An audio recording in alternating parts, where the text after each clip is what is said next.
Pasien merupakan seorang anak perempuan berusia 10 tahun. Informasi perawatan berisi nama operator, nama instruktur, tanggal perawatan dan tanggal modal studi. Analisis umum.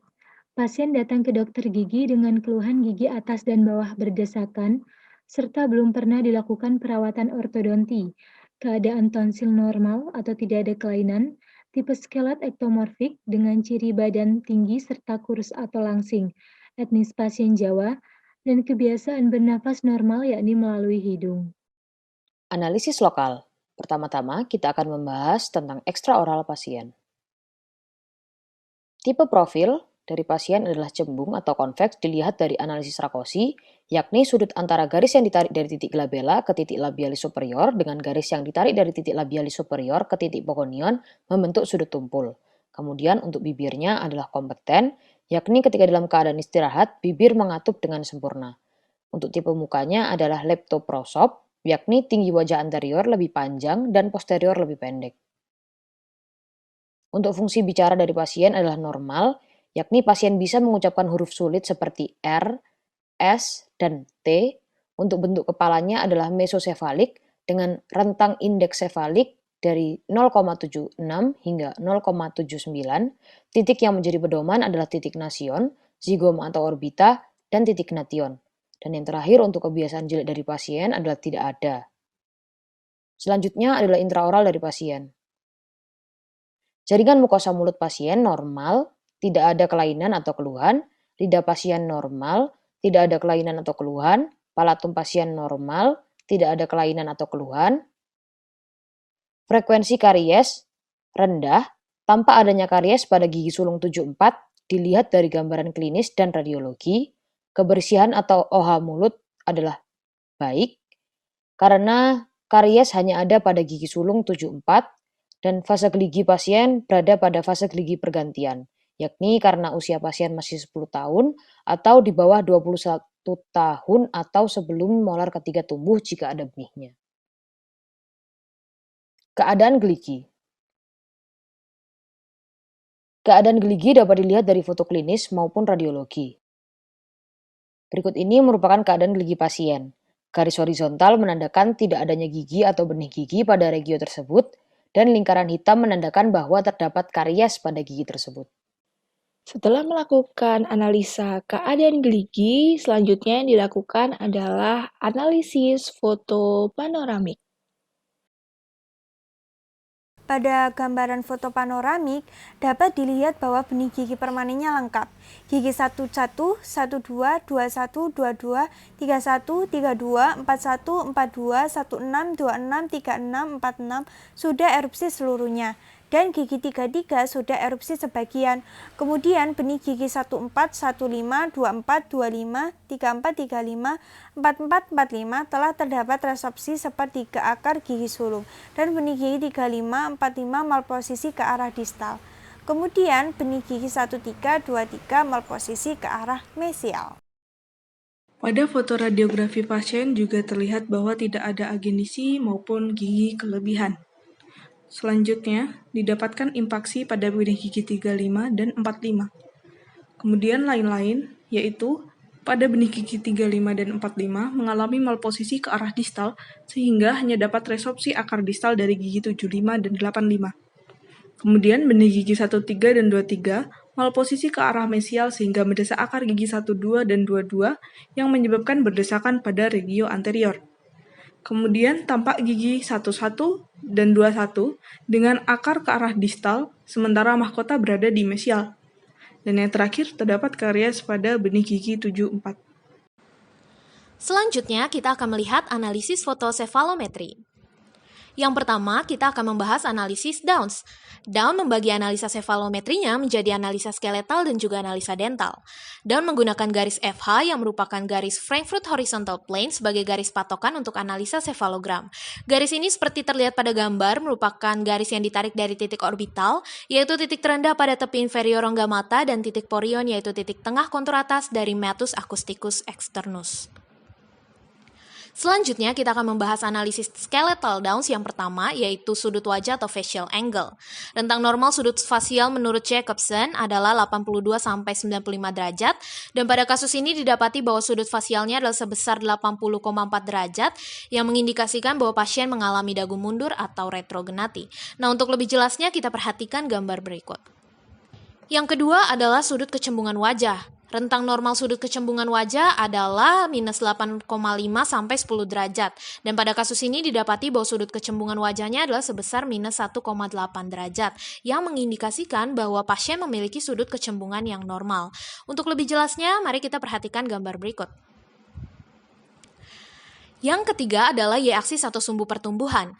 Rentang normal dari Y-aksis adalah 53 sampai 66 derajat, dan pada kasus ini didapati bahwa sudut Y-aksis adalah sebesar 67,14 derajat. Hal ini mengindikasikan bahwa pasien memiliki sudut yang membesar, rotasi mandibula searah jarum jam, juga mandibula ini cenderung bergerak ke arah posterior dan ke belakang yang didominasi oleh pertumbuhan vertikal. Untuk lebih jelasnya kita perhatikan gambar berikut. Dan yang terakhir untuk analisa dental. Analisa dental ini menggunakan garis imajiner dari gigi insisif. Rentang normal untuk sudut insisif ini adalah 130 sampai 135,5 derajat. Nah, pada kasus ini didapati bahwa sudut dentalnya adalah sebesar 133,25 derajat, yang mengindikasikan bahwa insisif dari pasien itu protrusif. Nah, untuk lebih jelasnya kita perhatikan gambar berikut. Selanjutnya yaitu analisis Steiner. Analisis Steiner yang akan pertama dibahas yaitu analisis Steiner skeletal. Analisis Steiner skeletal yaitu mengukur sudut SNA atau sela nasion titik A, kemudian sudut SNB, sela nasion titik B, dan ANB yaitu titik A nasion titik B. Sudut SNA diukur untuk mengetahui posisi maksila terhadap basis kranial. Kemudian sudut SNB diukur untuk mengukur mandibula protrusif atau retrusif terhadap basis kranial. Dan sudut ANB diukur untuk mengetahui diskrepansi antero-posterior dari basis apikal maksila terhadap mandibula. Sudut SNA didapatkan pengukuran sefalometrik sebesar 81,90 derajat dengan rentang 82 derajat kurang lebih 2 derajat, sehingga menunjukkan bahwa hubungan maksila terhadap basis kranial pasien normal. Kemudian untuk sudut SNB didapatkan pengukuran sefalometrik sebesar 79,83 derajat dengan rentang 79 derajat kurang lebih 3 derajat, sehingga menunjukkan bahwa hubungan mandibula terhadap basis kranial pasien normal. Kemudian untuk sudut ANB didapatkan pengukuran sefalometrik sebesar 2,07 derajat dengan rentang 2 derajat kurang lebih 1 derajat, sehingga didapatkan bahwa hubungan maksila dan mandibula pasien seimbang dengan maloklusi skeletal kelas 1. Selanjutnya yaitu analisis Steiner yang bagian dental. Analisis Steiner dental yaitu mengukur sudut U1NA atau U1 nasion dan titik A dan L1NB atau L1 nasion dan titik B untuk menentukan sudut relatif dari insisif. Sudut U1NA didapatkan pengukuran sefalometrik sebesar 22,57 derajat dengan rata 22 derajat dan jaraknya 4,4 mm. Sehingga menunjukkan bahwa inklinasi insisif dari maksila pasien normal.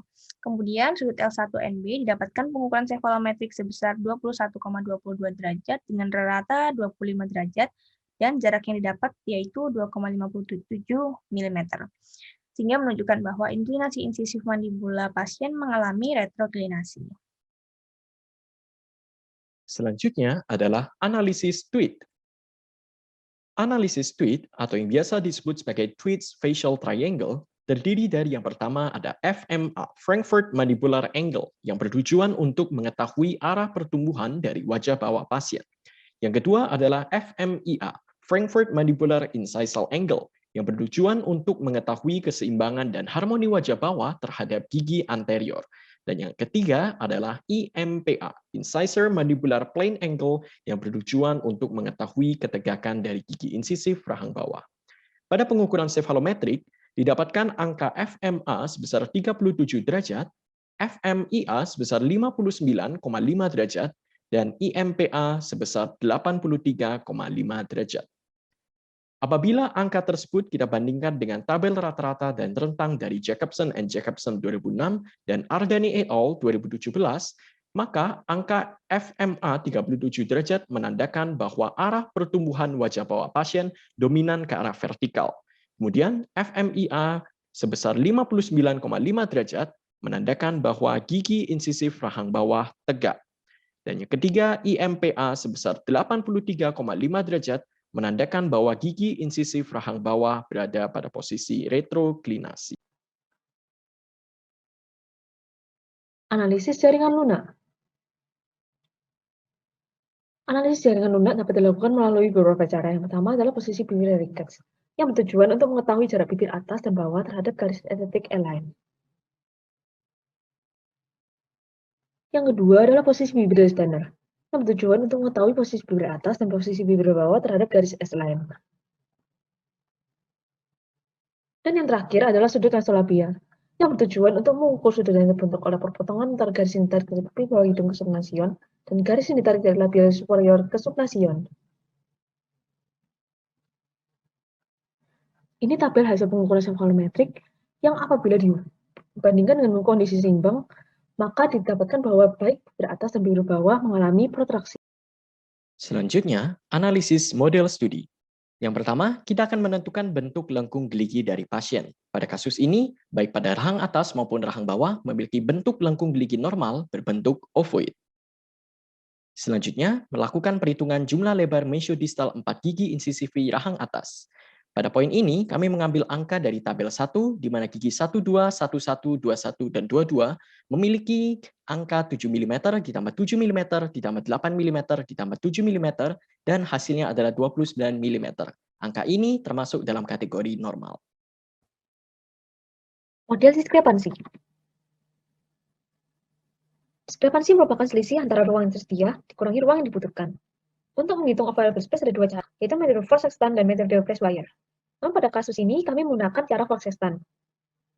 Untuk menghitung required space, kami menggunakan analisis Moyers dan analisis Tanaka-Johnston. Berikut ini penerapan metode Fox-Sexton untuk kedua rahang yang akan dijelaskan sebagai berikut. Metode ini dilakukan dengan membagi lengkung rahang menjadi 4 bagian, yaitu mesial gigi M1 permanen hingga mesial gigi caninus, mesial gigi caninus hingga mesial gigi I1. Dilakukan pada regio kiri dan kanan. Kemudian diukur menggunakan jangka. Pada pengukuran ini didapatkan angka 80 mm. Cara ini berlaku sama untuk pengukuran pada rahang bawah, sehingga didapatkan angka 68,5 mm. Kemudian beralih ke penghitungan required space. Berikut ini adalah penjelasan mengenai analisis Moyers yang akan dijabarkan pada slide-slide berikutnya.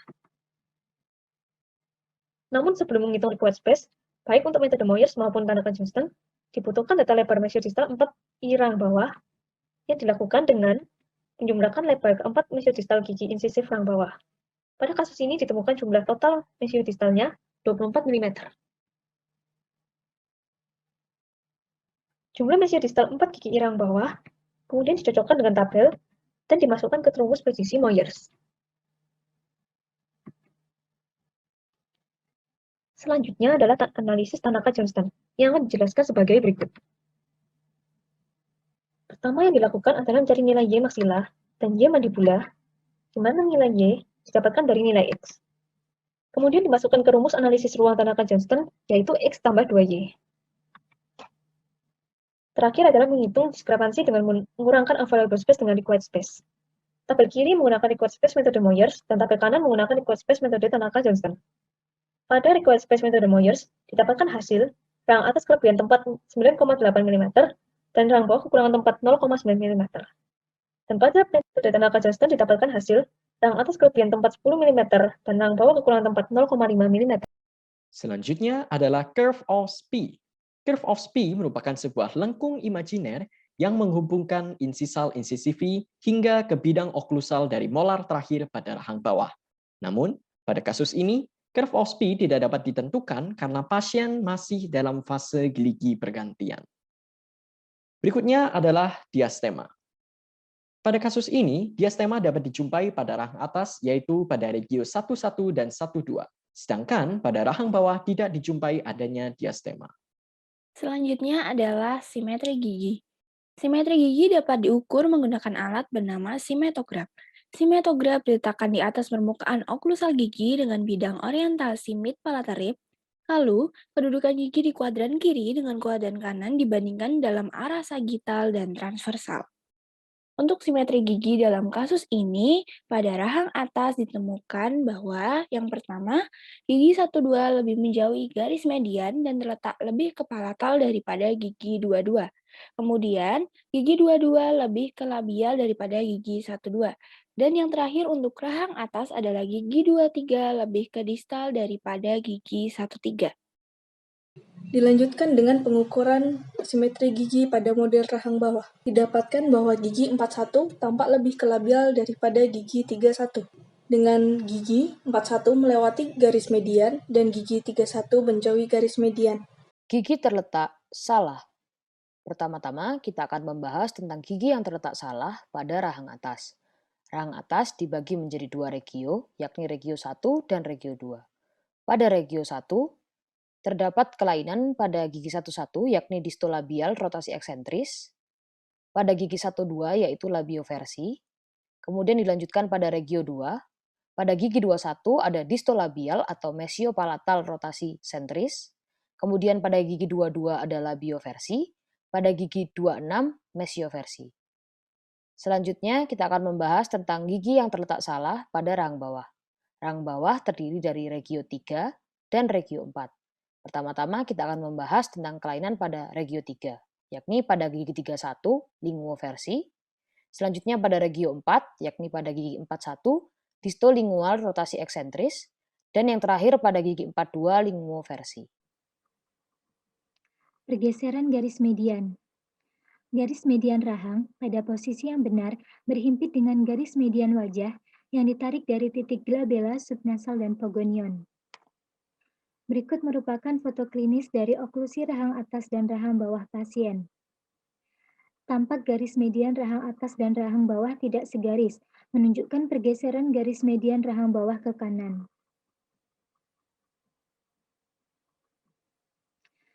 Mencari garis median pada model. Untuk rahang atas, menghubungkan titik pertemuan rugae palatina kedua kiri kanan dengan titik tengah pada fovea palatina pada daerah posterior palatum seperti yang terlihat pada gambar yang berada di tengah. Untuk rahang bawah, mengikuti garis median rahang atas yang ditransfer ke model sehingga hasilnya akan seperti foto di sebelah kanan. Berikut garis median pada model secara lebih jelas. Seperti pada foto klinis, terdapat pergeseran garis median rahang bawah ke kanan sebesar 3 mm. Kelainan kelompok gigi.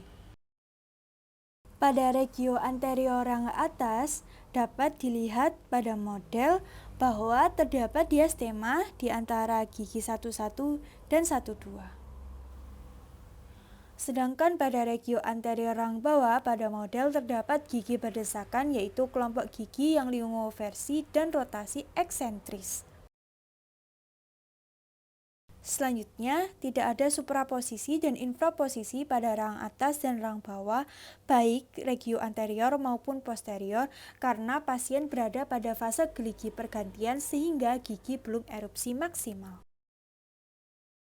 Dan tidak ada kelompok gigi yang retrusi dan protusi pada rahang atas dan rahang bawah. Selanjutnya, kita akan membahas tentang relasi geligi anterior rahang atas dan rahang bawah. Untuk relasi geligi anterior, dibagi menjadi dua jurusan. Yang pertama adalah jurusan sagital.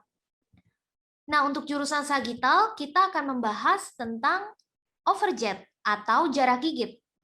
Overjet merupakan jarak horizontal antara tepi insisif rahang atas ke bidang labial dari insisif rahang bawah. Nah, untuk jarak normalnya adalah 3 mm dan pasien memiliki jarak 3 mm untuk overjet. Berarti pasien memiliki jarak gigit yang normal. Apabila ditemukan nilai dari overjet ini 0, maka terdapat gigitan tonjol, dan apabila jarak dari overjet didapati bernilai negatif, maka terdapat gigitan terbalik. Untuk jurusan yang kedua adalah jurusan vertikal. Untuk jurusan vertikal, yaitu kita membahas overbite atau tumpang gigit. Nah, tumpang gigit ini sendiri merupakan jarak vertikal antara tepi insisal-insisif rahang atas dengan tepi insisal-insisif rahang bawah, di mana rentang normalnya juga merupakan 3 mm. Nah, untuk pasien didapati bahwa ia memiliki overbite sebesar 2 mm yang berarti bahwa tumpang gigitnya masih dalam rentang normal. Selanjutnya yaitu relasi gigi posterior rahang atas terhadap rahang bawah. Dapat dilihat pada gambar di sebelah kanan, untuk jurusan sagital yaitu baik kaninus kanan maupun kaninus kiri pasien tidak ada relasi, dikarenakan gigi permanen kaninus pasien masih belum erupsi. Selanjutnya untuk relasi molar, yaitu baik molar kanan maupun molar kiri pasien memiliki relasi neutroklusi. Nah, kemudian selanjutnya yaitu jurusan transversal dan juga jurusan vertikal. Dapat dilihat pada gambar di sebelah kiri, yaitu pengambilan foto melalui arah posterior, tampak bahwa jurusan transversal pasien yaitu normal, terdapat gigitan visural luar rahang atas, kemudian jurusan vertikal pasien juga normal karena tidak ada gigitan terbuka. Rencana perawatan. Perawatan pendahuluan yaitu dengan ekstraksi gigi 74 dan scaling rod planing. Kemudian dilanjutkan dengan koreksi retrosi rahang bawah, yaitu dengan melakukan perluasan rahang ke anterior. Yang ketiga adalah koreksi crowding anterior rahang bawah. Selanjutnya, untuk keempat adalah koreksi pergeseran garis median. Dan rencana perawatan yang terakhir adalah evaluasi dan fase retensi.